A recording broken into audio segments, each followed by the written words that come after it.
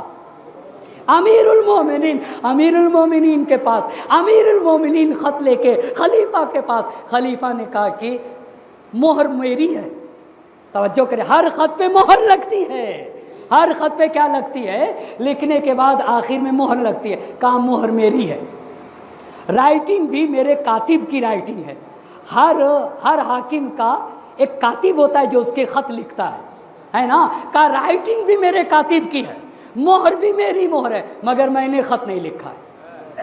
بہت توجہ کریے گا، میں نے خط علی مرتضیٰ سے خط کا انکار کر دیا، میں نے خط نہیں لکھا ہے۔ بہت توجہ کرے گا میرا مجمع۔ دوسری تاریخ نے لکھا کہ مہر جو تھی خلیفہ کی نا وہ مروان کے پاس تھی۔ مہر کس کے پاس تھی؟ مہر کس کے پاس تھی؟ مروان کے پاس تھی۔ لکھا کس نے تھا؟ ہاں لکھا کاتبی نے لکھا تھا۔ مہر کس کی تھی؟ مروان نے، اور مروان نے لکھوایا تھا۔ اچھا جب یہ کہا تو مجمع نے کہا، بہت توجہ کریے گا، اگر آپ نے نہیں لکھا ہے، بہت توجہ، بڑی انصاف کی بات ہے، اگر آپ نے نہیں لکھا ہے تو کم سے کم اتنا کریے، مروان کو ہمارے خلاف، ہمارے حوالے کر دیجئے، ہم چلے جائیں گے۔ بھائی مروان کو دیکھا نا میرے مولا نے کیا کہا تھا، مروان کو ہمارے حوالے کر دیجئے، ہم چلے جائیں گے۔ بات کو نہ مانا، مروان کو حوالے نہ کیا گیا، ایسا گڈھا کھودے گا باہر نہ نکل پائیں گے، مروان کو حوالے نہ کیا گیا۔ مجمع کہہ رہا تھا، گھیرے ہوئے تھا پورے گھر کو، محاصرہ کیے ہوئے تھا۔ کہا آپ نے لکھا؟ کہا میں نے نہیں لکھا۔ کہا آپ نے نہیں لکھا؟ کہا مروان نے لکھا ہے۔ کہا میں نے نہیں۔ کہا یہ تو اور بری بات ہے، یہ اور بری بات ہے کہ حاکم کو پتہ ہی نہیں کہ حکومت میں کیا ہو رہا ہے اور کیا لکھا جا رہا ہے۔ کہا یہ تو اور بری بات کہ حکومت میں کیا ہو رہا ہے اور کیا لکھا۔ ایسا ہے کہ آپ خلافت سے ہٹیے، آپ ہٹیے، آپ اس منصب کے لائق نہیں، آپ یہاں سے ہٹیے۔ تو جملہ سنیے گا، خلافت کا جو کرتا خدا نے مجھے پہنایا ہے میں وہ نہیں اتاروں گا۔ ایک صلوات پڑھ دے بر محمد آل محمد۔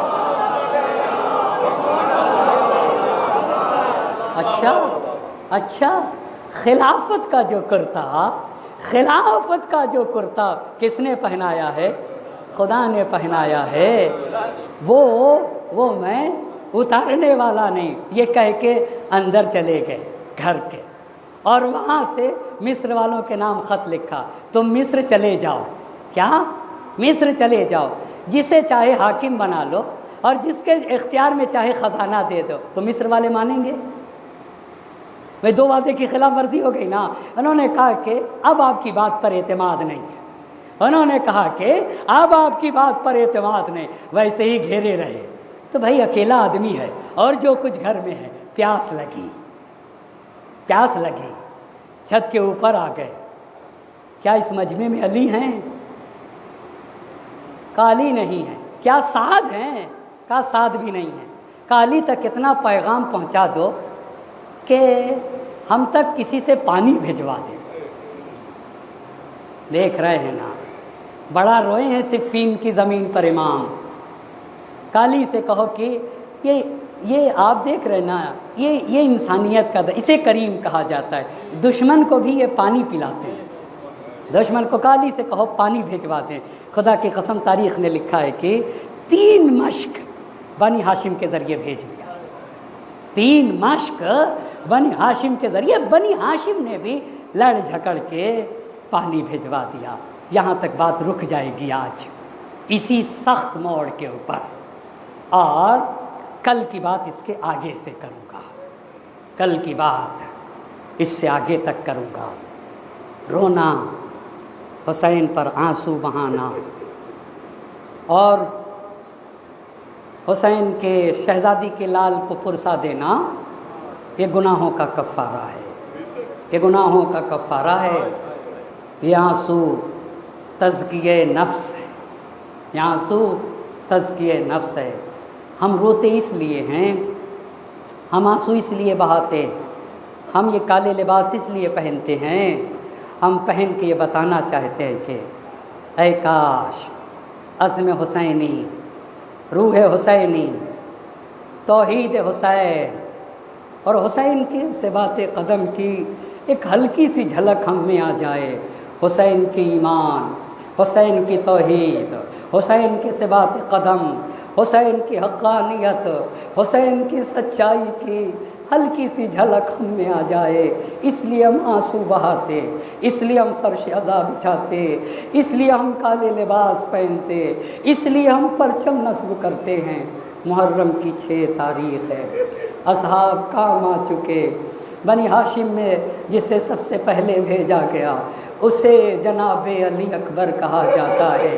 18 برس کا کڑیل جوان، اجرکم اللہ، خدا کی قسم حسین نے دوسروں کو تو روکا ہے، لیکن جب کڑیل جوان سامنے آ کے کھڑا ہوا اور آ کے کہا کہ بابا مجھے مرنے کی اجازت دے دیجیے، نظر الیہ نظر آئسین، ایک مایوسانہ نگاہ سے دیکھا، آسمان کی طرف سر اٹھا لیا، آنکھیں اشک بار ہو گئی۔ علی اکبر نے عذر جہاد مانگا، ارے ادھر استاذنا، عذر جہاد مانگا، حسین نے فوراً اجازت دے دیا، اجرکم اللہ۔ مگر حسین نے بڑا اہتمام کیا تھا، ہاتھوں کو اٹھا کے کہنے لگے میرے امام اللہم اشہد علی ہؤلاء القوم، اے میرے اللہ اس قوم کے خلاف گواہ رہنا۔ امام نے یہ نہیں کہا میں اپنا کڑیل جوان بھیج رہا ہوں، امام نے یہ نہ کہا میں اپنے بڑھاپے کا سہارا بھیج رہا ہوں، نہیں، اگر امام نے کہا تو یہ کہا کہ شبیہ پیغمبر بھیج رہا ہوں، اے میرے اللہ میں اسے بھیج رہا ہوں جو صورت میں، سیرت میں اور کردار میں تیرے نبی کے مشابہ تھا۔ جب نبی کی محبت ستاتے تھے، اجرکم اللہ، حسین کو نبی نے اپنی زبان چسائی تھی، اپنے سینے سے لگایا تھا، اپنے دوش پہ حسین کو بیٹھایا تھا، اور جب نبی کی رحلت ہوئی نا تو حسین کو نبی کی محبت ستاتی تھی، نانا کی محبت یاد آتے تھے، لیکن جب جناب علی اکبر کی ولادت ہوئی ہے نا تو جب بھی حسین کو نبی کی محبت ستاتے تھے علی اکبر کو دیکھ لیا کرتے تھے۔ علی اکبر صورت میں، سیرت میں، کردار میں میرے نانا سے مشابہ ہے، اجرکم اللہ۔ آگے بڑھنے لگے، آگے جب بڑھے اجازت دے دیا، عجب نہیں حسین پیچھے پیچھے بڑھے ہو۔ اکبر نے کہا بابا ارے مرنے کی اجازت دے دی، آپ پیچھے پیچھے کیوں آ رہے؟ اے اکبر، اے کاش تم صاحب اولاد ہوتے، اور پھر ہاتھوں کو اٹھا کے کہا اے اللہ عمر سعد کے رحم کو منقطع کر دے، اس کی نسل میں برکت نہ ہو، اے اللہ عمر سعد کو اس کے بستر میں قتل کر دے۔ ایک مرتبہ قرآن کی آیت پڑھ دی، ان اللہ اصطفیٰ آدم و نوحا، اللہ نے آدم کو چنا، اللہ نے نوح کا انتخاب کیا۔ اکبر میدان جنگ میں لڑتے گئے، لڑتے لڑتے ایک مرتبہ پیاس کا غلبہ ہوا، ارے اسلحے کی سنگینی حسین کی خدمت میں آ گئے، آنے کے بعد ایک جملہ کہا اجرکم اللہ، اللہ کسی غم میں نہ رلائے سوائے غم مظلوم کربلا کے۔ بابا بابا دشمن سے لڑنا کوئی مشکل کام نہیں، مگر میرے بابا پیاس مجھے ستائے جا رہی ہے، ارے اسلحے کی سنگینی مجھے مارے جا رہی ہے، اے بابا ارے کیا پانی کی کوئی سبیل ہو سکتی ہے؟ ارے غربت حسین، ایک مرتبہ حسین نے کہا اکبر اپنی زبان میرے منہ میں دے دو، اکبر نے اپنی زبان دے دی، حسین زبان چوسنے لگے، عجب نہیں اکبر نے زبان کو باہر نکالا ہو، بابا آپ کی زبان میں مجھ سے زیادہ کانٹے پڑے ہوئے ہیں، اجرکم اللہ۔ ایک مرتبہ حسین نے اپنی انگشتر اٹھا لیا، اپنی عقیق کی انگشتر اتارنے کے بعد کہا اے میرے لال اکبر انگشتر منہ میں رکھ لو، شاید پیاس کم ہو جائے، اور جاؤ میرے لال میدان جنگ میں جہاد کرو۔ اکبر آئے، ایک ظالم نے تلوار سے وار کیا، اکبر کی حالت ہوئے، ایک مرتبہ اپنی بائیں گھوڑے کے گلے میں ڈال دی، ارے گھوڑا اکبر کو دشمنوں کی طرف لے کے چلا گیا، فقطعوها اربا اربا، ارے دشمن نے اکبر کو اپنی تلوار سے ٹکڑے ٹکڑے کر دیا۔ اکبر نے ایک جواب دیا، وعلیک السلام یا بتا، اے بابا، ارے آپ پہ اکبر کا سلام۔ ایک مرتبہ حسین بلند ہوئے، یا علی یا علی، لاش اکبر پہ پہنچ گئے، اکبر ایڑیاں رگڑ رہے تھے، ایک مرتبہ لاش اکبر اٹھانا چاہا، جوان بیٹا بوڑھا باپ لاشا اٹھ نہ سکا، ارے آواز دی اے بنی ہاشم کے بچوں، بوڑھا باپ جوان بیٹا لاشا نہیں اٹھایا جاتا، اور حسین نے ایک ورثیہ پڑھ دیا، بیٹا تیرے بعد حسین تنہا ہو گیا، اللہ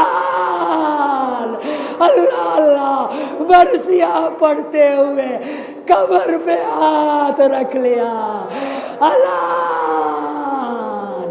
ہائے میرے بیٹا تیرے جانے سے حسین تنہا ہو گیا، میرا اکبر چلا گیا، فضا میں کوہرام تھا، واہ حسینہ واہ مظلومہ، وسيعلم الذين ظلموا أي منقلب ينقلبون، إنا لله وإنا إليه راجعون۔ إلهي بحق الزهراء وأبيها وبالها وبنيها وسر المستودع فيها 10 مرتبہ بسمک یا اللہ یا اللہ یا اللہ یا اللہ یا اللہ یا اللہ یا اللہ یا اللہ یا اللہ یا اللہ۔ معبود تجھے واسطہ ہے محمد اور آل محمد کا، ہماری اس مختصر سی عبادت کو اپنی بارگاہ میں قبول فرما، ہمارے ناصووں کو رمال زہرا میں جگہ عنایت فرما۔ معبود حاضرین مجلس کی تمام حاجات شرعیہ کو پورا فرما، ہمیں جو بیمار ہیں انہیں شفاء کامل عاجل عنایت فرما، ہمیں جو مقروض ہیں ان کے قرض کو ادا فرما دے، ہمیں سے جن کے والدین کا سایہ ہمارے سروں سے اٹھ چکا ہے ان کے چھوٹے بڑے گناہوں کی مغفرت فرما، ہمیں سے جن کے والدین کا سایہ ہمارے سر پہ باقی ہے صحت و سلامتی کے ساتھ طول عمر مرحمت فرما۔ معبود ہم میں جو بھی جن بیماری میں مشکلات میں گرفتار ہے ان کی بیماریوں و مشکلات کو برطرف فرما، پرچم اسلام کو سربلند فرما۔ پاک پروردگارہ سید الشہداء حضرت ابا عبداللہ الحسین علیہ السلام کے عزاداری کو بہتر سے بہتر طریقے سے منانے کی توفیق مرحمت فرما، مظلومین کی حفاظت فرما، ظالمین کو نیست و نابود فرما، وقت کے امام کو ہم سے راضی خوشنود فرما، ان کے ظہور میں تعجیل فرما اور ہمیں ان کے اعوان و انصار میں شمار فرما۔ ربنا تقبل منا انک انت السمیع العلیم، ماتم حسین۔